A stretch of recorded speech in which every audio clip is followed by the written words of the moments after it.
खमंग खुसखुशीत असा बटाटे वडा, सोबत मऊ लुसलुशीत पाव, त्यावर गाड्यावर मिळते तशी लाल तिखट चटणी. आज बनवूया मस्तपैकी वडापाव. हा वडा बघून तुमच्या तोंडाला पण पाणी सुटलं नसेल तर नक्की सांगा. आता वेळ न घालवता आपण बटाटे वडे बनवायला सुरुवात करूया. कुकरमध्येच बटाटे उकडून घेतले आणि ते थंड झाल्यावर हाताने स्मॅश केले. फोडणीसाठी मिक्सरमध्ये ठेचा बनवून घेतला. हिरव्या मिरच्या, लसूण, आलं, कोथिंबीर, धण, जिरं हे सर्व साहित्य घालून ठेचा बनवला आणि फोडणी दिली. फोडणीसाठी एकच चमचा तेल वापरलं. तेलामध्ये मोहरी, ठेचा, हळद, मीठ हे सर्व मिश्रण टाकलं व चांगलं तेलावर परतून घेतलं. त्याच्यामध्ये कुस्करलेले बटाटे घालून ते मिश्रण परत एकदा चांगलं परतून घ्या. बटाटे वडे आपण तेलातच तळतो, त्यामुळं या सारणासाठी खूप कमी तेलाचा वापर करायचा, नाहीतर बटाटे वडे खूपच तेलकट होतात. आता हे मिश्रण आपण थंड करायला ठेवून बटाटे वड्याच्या बॅटरसाठीचं पीठ तयार करायला घेऊया. ही 1 वाटी बेसन पीठ इथं घेतलेलं आहे.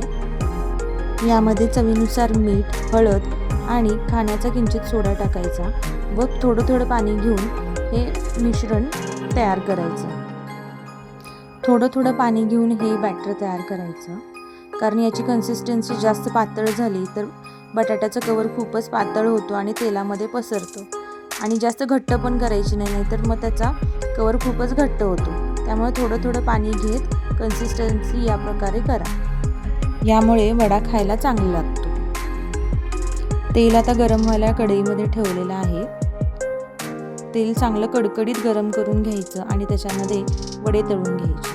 इथे वडे तळून घेण्यासाठी कडकडीत गरम झालेलं तेल आपण मोहन म्हणून डाळीच्या पिठामध्ये टाकणार आहे. आता या प्रकारे आपण वडे तळूया. वडे तेलामध्ये सोडताना डायरेक्ट हाताने न सोडता तुम्ही असं चमच्याने पण सोडू शकता. यामुळे तेल हातावर उडण्याची भीती राहत नाही व तुम्ही बिनधास्त वडे तळता. इथं मी 4 वडे एका वेळी तळून घेतलेले आहेत. तुम्ही घाई गडबड न करता तुम्हाला जमेल तसं तुम्ही वडे तळून घ्या. तेलामध्ये वडे चांगले परतून दोन्ही बाजूनी अगदी खरपूस होईपर्यंत चांगले भाजून घ्यायचे. अगदी सोनेरी रंगावरती झाले की मग आपण ते काढून घ्यायचे. इथे बघा आपले वडे किती छान तळत आहेत आणि त्यांना हळूहळू आता सोनेरी रंग येत आहे. वड्यांचा रंग सोनेरी असा होत आला की आपण ते आता काढून घेणार आहे, कारण त्यावेळी ते तळून झालेले असतात आणि दोन्ही बाजूनी चांगले भाजलेले असतात. वडे छान असे सोनेरी रंगावर तळून झालेले आहेत. आता आपण ते काढून घेऊ. तुम्ही जर आपला चॅनल अजून सबस्क्राईब केला नसेल तर सबस्क्राईब नक्की करून घ्या.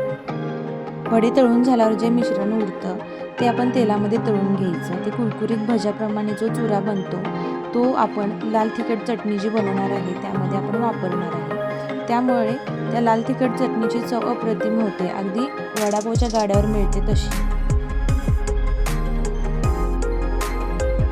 वड्यासोबत खायला आता लाल चटणी बनवूया. त्यासाठी मिक्सरच्या एका भांड्यामध्ये खोबरं, लसूण, आलं आणि हा मगाशी जो आपण वडे तळताना निघालेला जो चुरा आहे तो,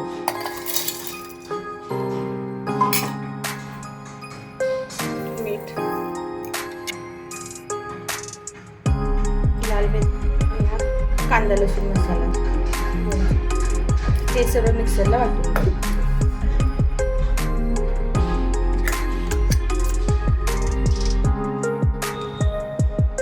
हे बघा आपली वड्यासोबत खायला जी बाहेर मिळते तशी लाल चटणी तयार. दख्खन स्वाद या आपल्या मराठी यूट्यूब चॅनलवर मी मराठी रेसिपीज घेऊन येतच असते, तर चॅनलला सबस्क्राईब नक्की करा.